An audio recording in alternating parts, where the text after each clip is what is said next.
Hello, xin chào tất cả mọi người ha, phải lại là mình Tuấn90k đây anh em ơi. Tiếp tục đến với hành trình leo danh của mình. Hiện tại là mình đang ở mức danh cao thủ 4 sao nha mọi người. Thì mình mong là hôm nay mình sẽ đánh vào tay một tí để có thể có thêm nhiều chiến thắng trong ngày hôm nay ha. Let's go.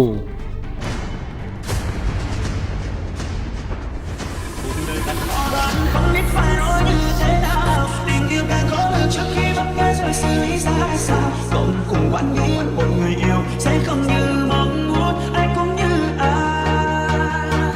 Cuộc đời ai cũng như em thì trên thế giới chẳng có ai đâu. Sẽ không có ai muốn sẽ sinh ra để hy sinh chỉ vì một người. Nhưng điều thật khó đó, cuộc đời càng khó đó, thì không ta cứ sao cho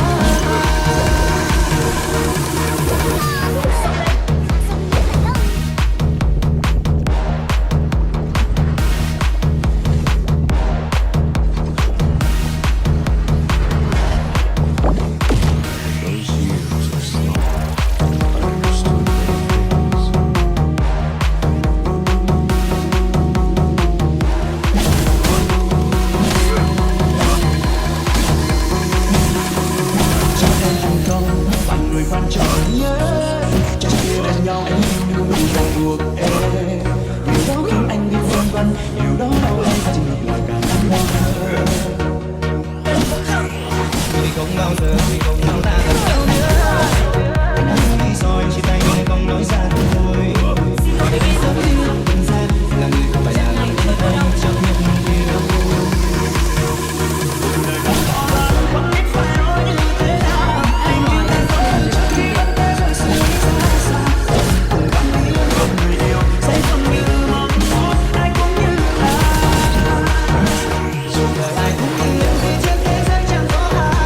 sẽ không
như trước kia thì giờ cả ai có ai buồn không. An enemy has been defeated. Double kill. Enemy onslaught. Liệu những ân tình ngày đó có phải bằng anh nhiều hợp quỷ vì đâu nghĩ ai kia có hay không. Điều anh dần bằng rừng gió là khi gặp nhau thật phố đông vì thôi thôi không những kỷ niệm đôi lấy với những thời gian mời là không. Enemy ultimate. Retreat. Shut down. Màu nào có thể để ta vẹn nguyên như trước kia thì là cả ai có ai. Your tower has been destroyed. Triple kill.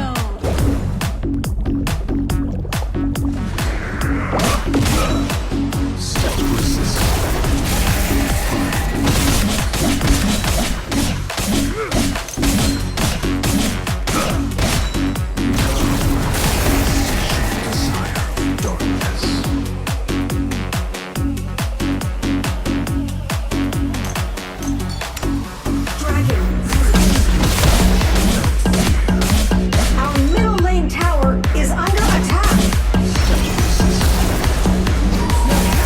Been destroyed.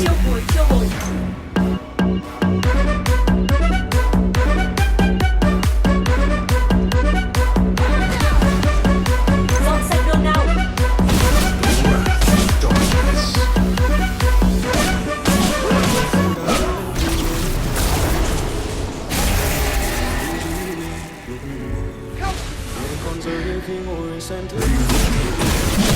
Dragon and Slayer have evolved. Cannoneers have spawned.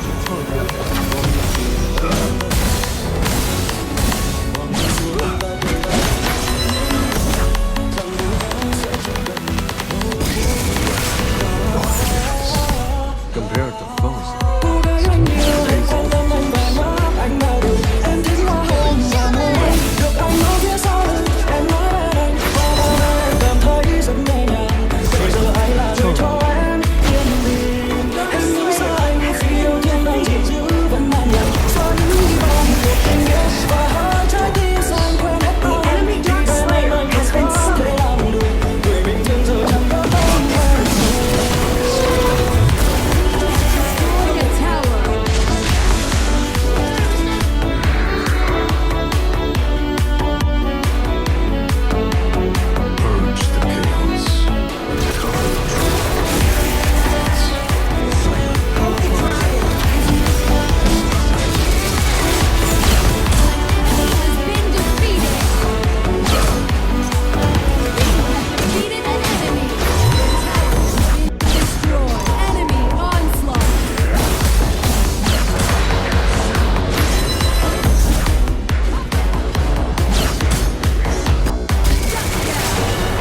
bây giờ ai là người cho em yên bình. Em đứng xa anh khi em chia tay tình xưa vẫn lạnh lùng mãi trong một tình yêu và đã thấy sẽ quên hết tôi đi về nơi thật khó để làm người bình thường rồi lại nhớ tới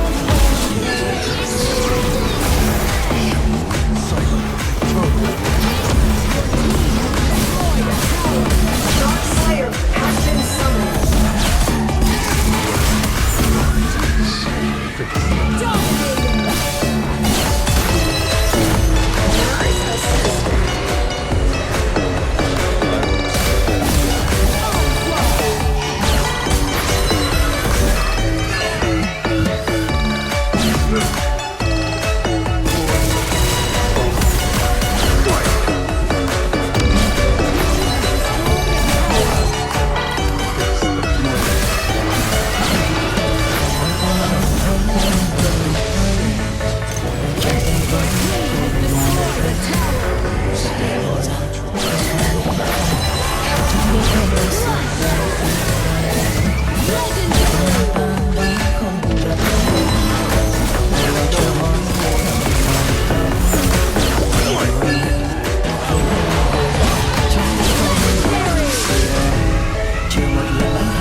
chưa một lần anh đứng suy nghĩ anh đã làm sai điều gì, hay là còn điều gì anh chưa bao người ấy. Người anh có tốt với em yêu em nhưng anh đã từng lớn. Người anh có biết tin em hay trách móc từng người chưa. Anh nhớ nhiều sao đến lòng và mất đi bao đêm đầy nắng. Người anh có lắm thì thấy luôn khiến em đau buồn không. Người anh có biết khi em hay yêu thương em thật lòng. Anh nhớ nhiều sao cho lòng vơi mất đi nỗi buồn nỗi đau trong lòng anh.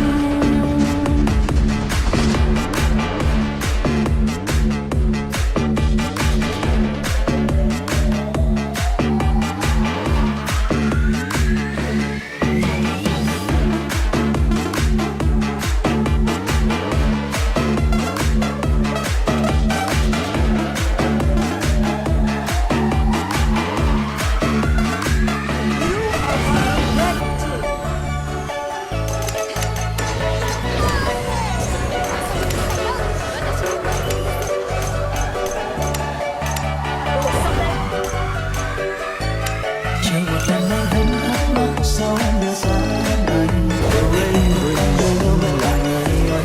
Chưa bao giờ anh vẫn suy nghĩ anh đang làm sai điều gì, hay là còn điều gì anh chưa bao người ấy. Người anh có tốt với em yêu em như anh đã từng lớn. Người anh có biết tin em hay trách móc những người chiều. Anh nhớ sao cho lòng em mất đi bao đêm đầy nắng. Người anh có lắm thì thấy luôn khiến em đau buồn không. Người anh có biết khi em hay yêu thương em thật lòng. Anh nhớ sao cho lòng em mất đi nỗi buồn. Người anh có tốt với em yêu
ngày sau sớm bay, tại mình không chung lối nên tình yêu dễ đôi. Ôi còn đâu suốt mơ anh và em.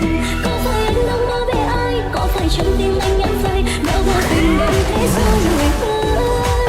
Tình chúng ta còn đâu biết thôi. Em ngậm ngùi từng lời xót xa khi mà anh đã nói không cần em. Hay là ta đang mơ vậy thôi? Hay là ta đang lo sợ thôi? Bao năm rồi sẽ khiến anh dần quên. Tại sao những ngày em quên đau đây để lòng ngờ một ngày đắng cay? Hay là do chúng ta chưa đủ lời?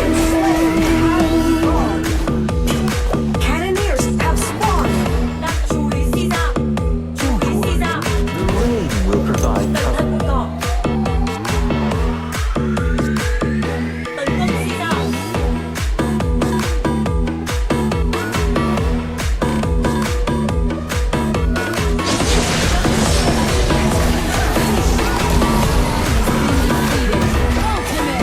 Chẳng biết đã bao lâu rồi mình không có nhau. Chẳng biết đã bao đêm về lòng ta nao nề. Ngày tháng xa cách nên giờ anh đổi thay. Hay là do duyên số ta vậy thôi. Nhiều lúc cô đơn khóc thầm chỉ vì nhớ anh. Nhiều lúc vẫn nuôi hy vọng ngày sau sớm về.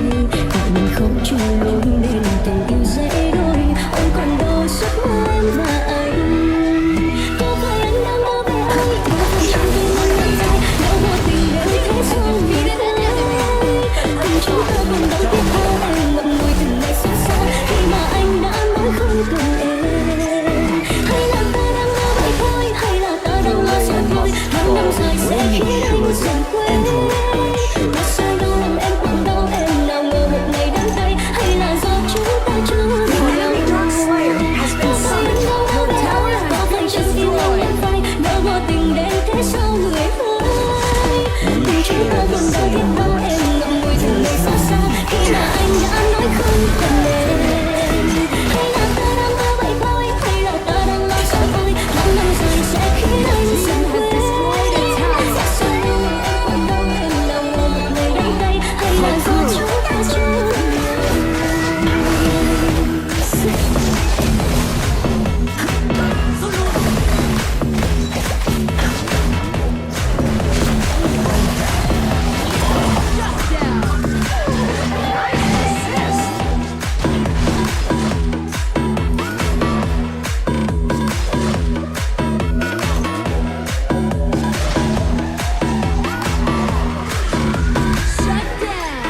Ngày em bước theo chồng nắng vẫn hồng dịu một đôi môi em. Ngỡ rồi cướp lối đi, lạc lòng giữa bao người với nụ cười của kẻ cô đơn. Anh lẻ loi đôi chân chẳng biết đi về đâu. Sao không rằng em nhẹ nhàng theo người ta lên xe hoa, vậy cưới cô dâu em xinh như đóa hoa. Anh còn tôi vẫn nơi này giấu những giọt nước mắt trong lòng. Điều càng muốn nhưng chẳng say em nào có ai. Những năm tháng mặn nồng, những năm tháng mặn nồng, anh sẽ sao quá vội vàng. Để phút cuối giờ này tin em về nơi xa ấy.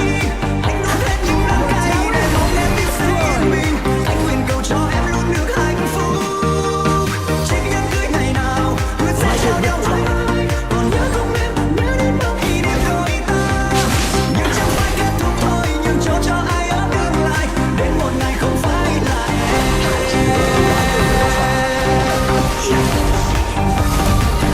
Defeated an enemy. The collected strength is Nice assistant. An enemy has been defeated. Double kill.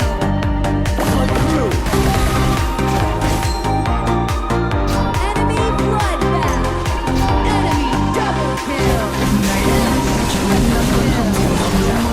Nhưng đối với anh mưa rơi khắp lối đi, lạc lòng giữa bao người với nụ cười của kẻ cô đơn. Anh lẻ loi đôi chân chẳng biết đi về đâu. Pháo rộn ràng em nhẹ nhàng theo người ta lên xe hoa, vậy cưới cô dâu em xinh như đóa hoa.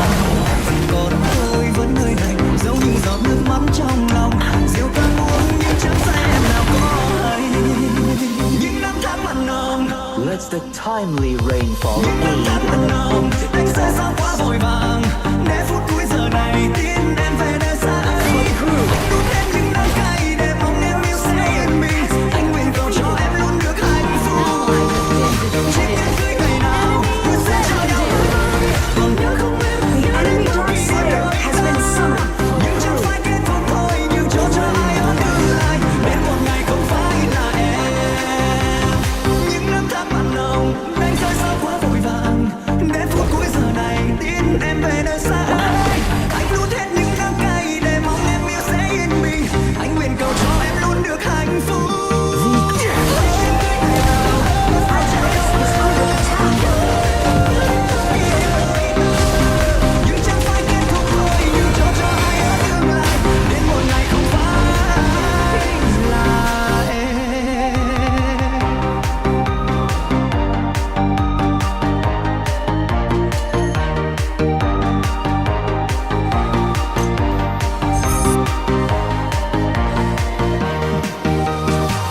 về người ấy đối ai Or is it not?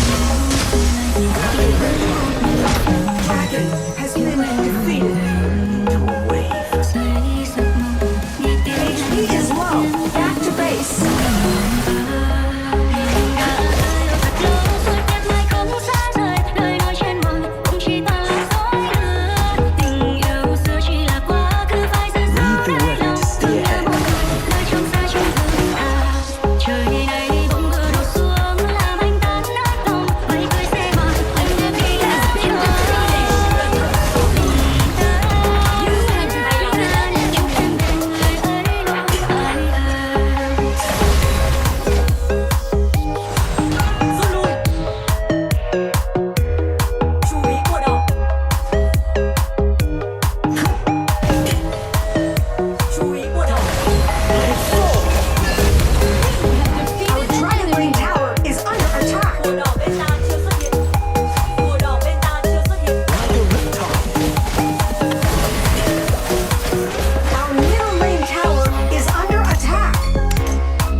Từng ngày cứ thế vẫn nhẹ trôi, anh luôn ở sau lưng.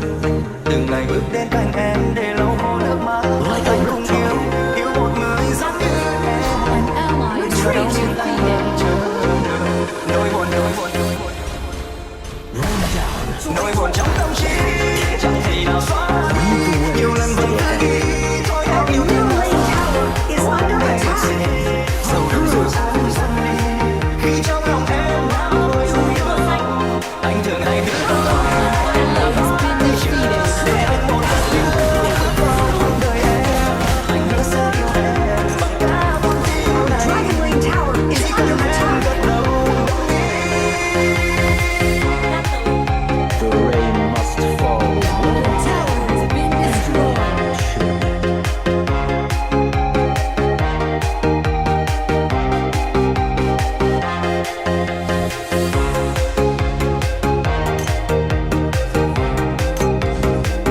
Is it raining or is it not?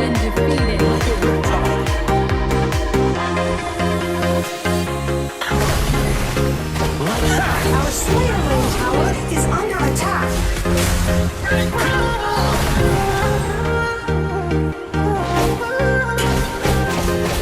Từng ngày cứ thế vẫn nhẹ trôi, anh luôn ở sau lưng. Từng ngày yêu đến cạnh em để lau khô nước mắt. Anh không yêu một người giống như em. Dù là đau nhưng anh vẫn chờ đợi. Nỗi buồn Xin lỗi anh em, trận này chưa thua đâu. nỗi buồn trong tâm trí chẳng thể nào xóa đi. Nhiều lần vẫn cứ nghĩ tôi hết yêu thương anh. Cố gắng để được gì sâu đậm rồi dần đi. Khi trong lòng em đã bồi lần thương, anh thường hay tự hỏi em đã bao chưa để anh một lần nữa bước vào cuộc đời em.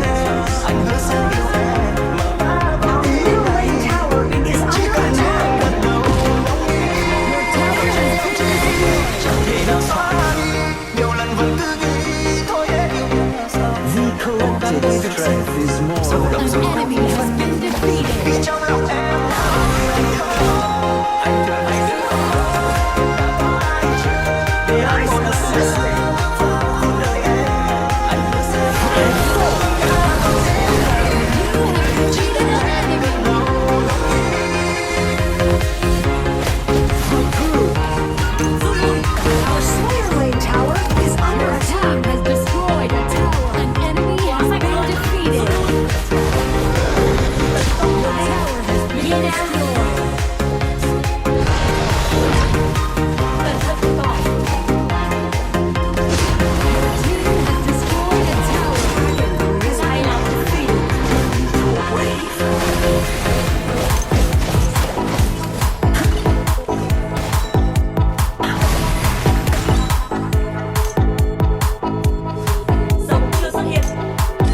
cao lên, dọn đánh tường si ra.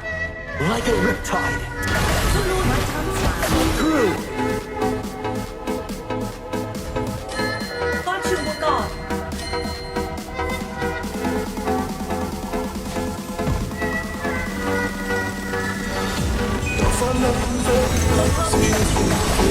An ally has been defeated.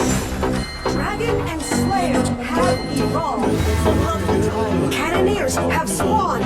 Mountain Taurus. Tập hợp chú ý trụ, tôi đi đường rộng. Through. Defeated an enemy.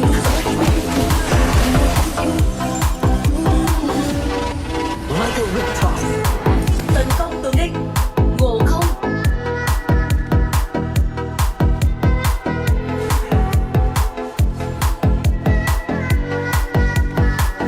Chú ý si ra. Like a riptide.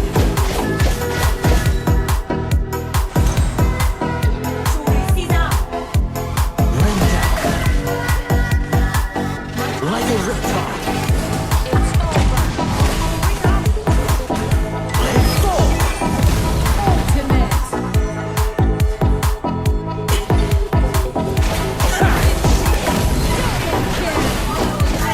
An enemy has been defeated. Triple kill. The legend of the mortal. Like a riptide.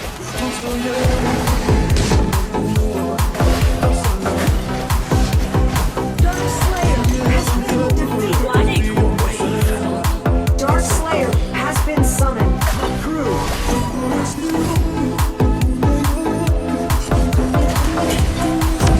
Team has destroyed a tower. We share the same. There is no let's go. Like a riptide.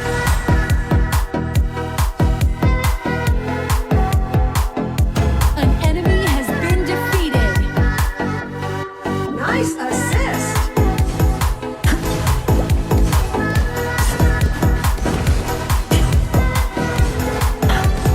Your team has destroyed a tower. Your team has destroyed a tower. Rút lui. Through. Like a riptide.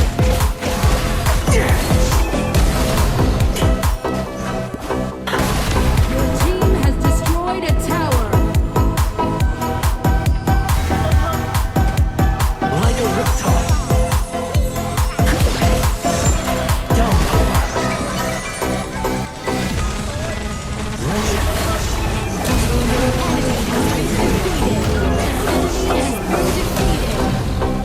Fight through. Ally has been defeated.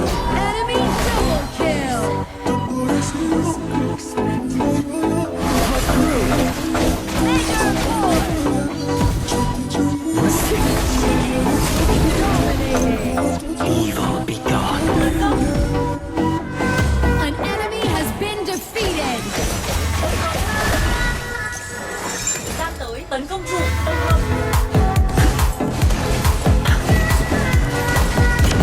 Team has destroyed a tower. Legendary. Nice assist. Ultimate. Shut down. Chiêu cuối chiêu hồn.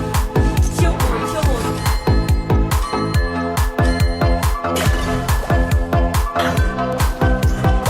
Like a riptide.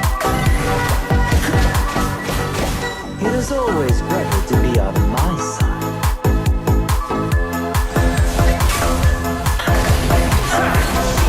Nice assist.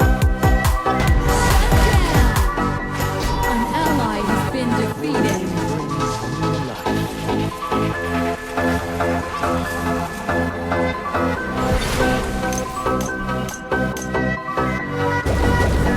Don't forget to bring your umbrella today. Rút lui.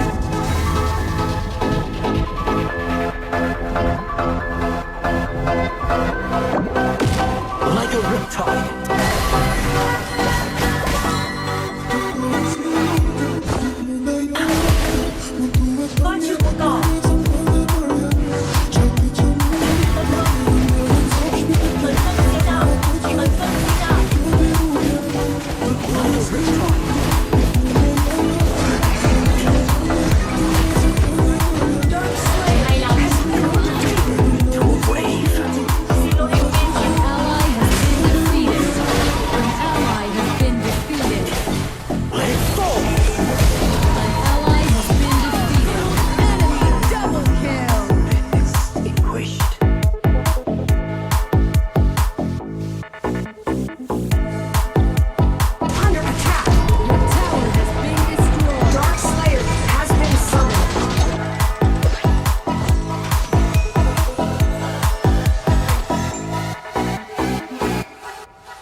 围住。 Let the auspicious rain wash. A trickle will turn An into ally a has wave. been defeated. An enemy has been defeated.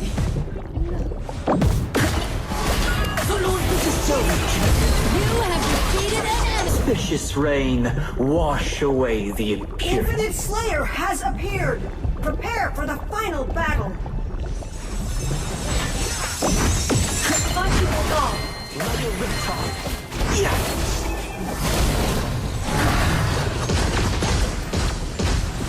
An enemy has been defeated. Stepping through.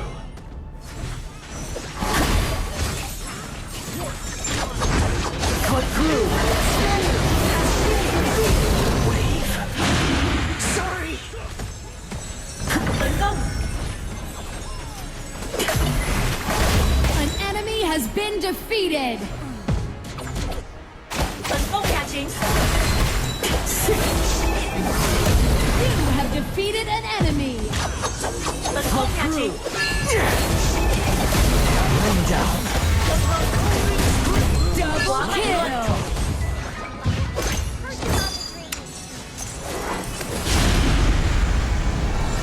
Ui mày thế anh em ơi, lúc nãy suýt thua mà lại thành thắng. Ok thì clip của mình cũng xin phép được tạm dừng tại đây ha. Nếu như các bạn thấy thích cái video này, đừng quên để lại cho mình một like, một đăng ký kênh ở phía bên dưới. Đấy sẽ là động lực rất lớn để mình có thể ra thêm những video tiếp theo ha. Bye bye tất cả các bạn ha, chúc các bạn có một ngày tốt lành. Bye bye. Ủa được có 2 sao đấy, cái này phải cộng 3 sao chứ. Ui rồi ôi 98, chịu đấy.